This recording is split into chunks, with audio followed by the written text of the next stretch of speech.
سورۃ المجادلہ آیت نمبر 1 سے سیکھنے کی باتیں۔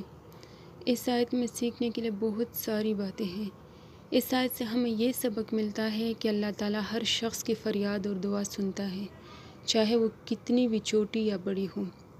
خولہ بنت ثعلبہ رضی اللہ تعالیٰ عنہا کی فریاد سن کر اللہ نے ان کے مسئلے کا حل نازل کیا، جو ہمیں یقین دلاتا ہے کہ اللہ ہر مشکل وقت میں ہمارے ساتھ ہے۔ پھر یہ واقعہ اور آیت اس بات کی طرف اشارہ کرتی ہے کہ اسلام میں عورتوں کے حقوق کو اہمیت دی گئی ہے۔ ایک عورت کی فریاد پر اللہ تعالیٰ نے نیا حکم نازل کیا تاکہ اس کی زندگی میں انصاف ہو۔ خولہ بنت ثعلبہ رضی اللہ تعالیٰ عنہا کے اس واقعے سے ہمیں یہ بھی سیکھنے کو ملتا ہے کہ جب ہم مشکل حالات میں ہوں تو ہمیں صبر کرنا چاہیے اور اللہ سے دعا مانگنی چاہیے۔ اللہ ہر حال میں ہمارے حالات کو جانتا ہے اور بہترین فیصلہ کرتا ہے۔ پھر یہ کہ اللہ تعالیٰ کی حکمت اور رحم ہر صورتحال میں نظر آتی ہے۔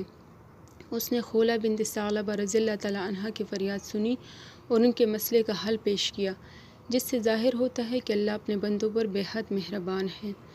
یہ آیت ہمیں یہ بھی سکھاتی ہے کہ اللہ تعالیٰ فریاد سننے والا اور انصاف کرنے والا ہے، اور ہمیں ہمیشہ اپنے معاملات کو اللہ کے سامنے پیش کرنا چاہیے۔ اور اس میں اور بہت اہم پوائنٹ ہے کہ اس آیت سے ہمیں یہ سبق ملتا ہے کہ اگر کسی پر ظلم ہو رہا ہو تو اسے خاموش نہیں رہنا چاہیے، بلکہ حق کے لیے آواز اٹھانی چاہیے۔ خولہ بنت ثعلبہ رضی اللہ تعالیٰ عنہا نے نبی کریم صلی اللہ علیہ وآلہ وسلم کے پاس جا کر اپنے شوہر کے رویے کی شکایت کی اور اللہ نے ان کی مدد کی۔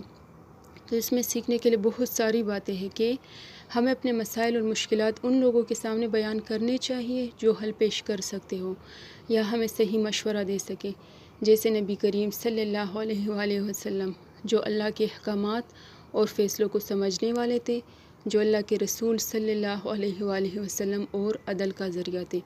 اور اگر ہم اپنے مسائل ہر کسی کے سامنے پیش کریں گے تو ہو سکتا ہے کہ ہمیں غلط مشورے ملے یا ہمارا ذاتی معاملہ لوگوں میں پھیل جائے، جو کہ نقصان دہ ہو سکتا ہے۔